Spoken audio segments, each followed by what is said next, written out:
but data due this week will probably show no improvement yet to its economic woes, as industrial output is expected to contract for a second straight month while inflation is forecast to pick up. And Asia's third-largest economy is battling the worst slowdown since the 1980s as GDP growth has almost halved to under 5% in the past 2 years. And output from mines, utilities and factories in March probably fell 1.5% from a year earlier, according to a Reuters poll of economists.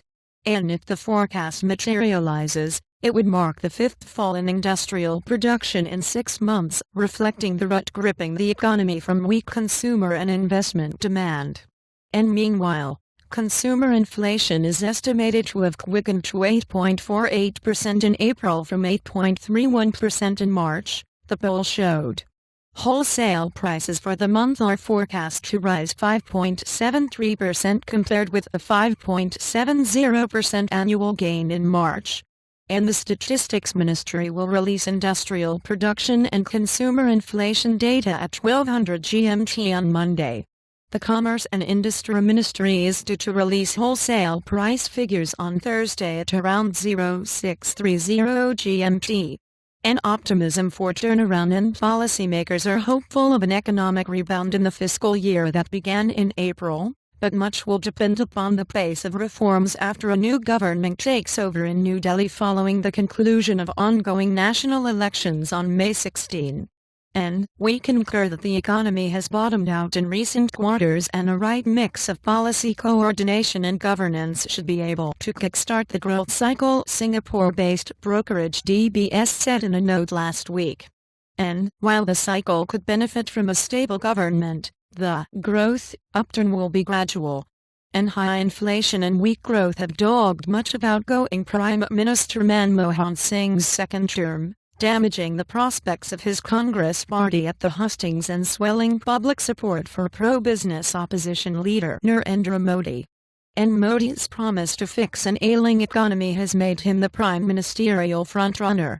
India's national stock exchange has surged 17% since the Bharatiya Janata Party (BJP) leader officially joined the fray for the country's top job on hopes he would script an economic revival.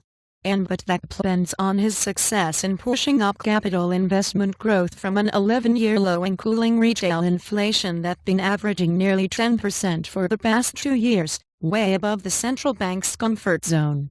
And the promise of reform needs to match with improvement on the ground to sustain that optimism in financial markets, wrote DBS single-quote economist Radhika Rao.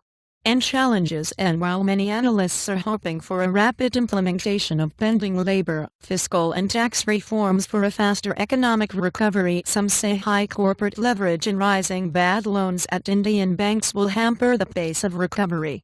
And stress loans in India, those categorized as bad and restructured, total $100 billion or about 10% of all loans. Debt-equity ratio of Indian firms has hit a 2-decade high of 97.9%, Nomura said. And compounding economic worries are the prospects of a below-average monsoon this summer, which could hit farm output and fuel inflation, leaving the central bank with little room to support the economy.